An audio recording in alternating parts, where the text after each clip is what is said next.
அன்புமணி ஆதரவு நிலைப்பாடு நிர்வாகிகளை ராமதாஸ் நீக்குவது வழக்கமாகி வரும் நிலையில் தனது தந்தைக்கு தந்தையர் தின வாழ்த்தோடு சமரச தூதையும் அன்புமணி ராமதாஸ் அனுப்பியுள்ளார்.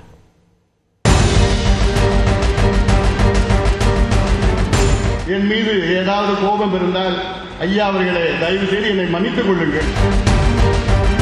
தந்தையிடம் மன்னிப்பு கேட்பது ஒரு பெரிதல்ல.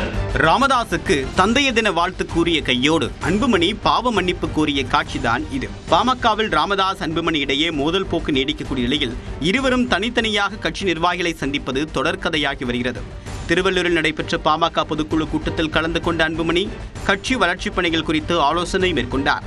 தொடர்ந்து நிர்வாகிகள் மத்தியில் பேசிய அன்புமணி 2026 பாமக கூட்டணியில் தமிழ்நாட்டில் ஆட்சி அமையும் என்று கூறினார்.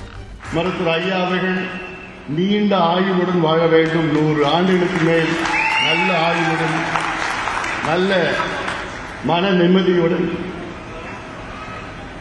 நல்ல உடல்நலத்துடன், மகிழ்ச்சியோடு வாழ வேண்டும். தொடர்ந்து ராமதாசுக்கு தந்தைய தின வாழ்த்தோடு பாவ மன்னிப்பும் அன்புமணி கோரினார்.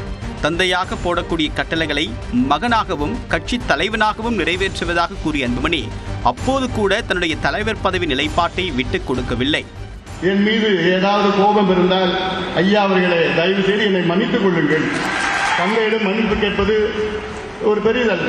ஐயா அவர்கள் 10 ஆண்டுகளுக்கு முன்பு ஐயாவுக்கு பைபாஸ் நடந்தது. இன்னைக்கு ஐயாவுக்கு சுகர், பிபி எல்லாமே இருக்கு. அதனாலதான் நான் சொன்னேன், நீங்க நல்லா இருக்கணும், நல்ல உடல்நலத்தோட இருக்கணும், டென்ஷன் ஆகாதீங்க. நீங்க சொல்லுங்க, என்னென்ன செய்யணும்னு சொல்லுங்க. ஒரு மகனாக, கட்சியின் தலைவராக அப்படி டக்கு சொல்லிட்டு செய்யலாம். தொடர்ந்து மாலையில் மதுராந்தகத்தில் நடைபெற்ற கூட்டத்தில் பேசிய அன்புமணி ஆளுங்கட்சியின் வயிற்றெரிச்சலால் உருவான கண் திருஷ்டிதான் தற்போதைய பிரச்சனைக்கு காரணம் என்றார். எல்லாம் இந்த மாநாட்டை வியப்பாக பார்த்தார்கள். குறிப்பாக ஆளுங்கட்சிக்காரங்களாம் வயிற்றெரிச்சல் உள்ளது.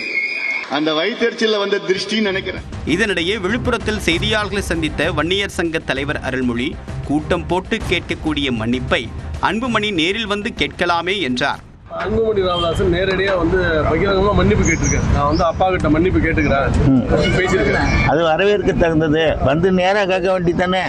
இதெல்லாம் ஒருபுறம் இருக்க, தன்னுடைய வழக்கமான கட்சி நிர்வாகிகளை மாற்றக்கூடிய பணியில் இந்த முறை பாமக பொதுச் செயலாளர் வடிவேல் ராவணனை நீக்கிவிட்டு முரளி சங்கரை நியமித்து ராமதாஸ் உத்தரவிட்டார்.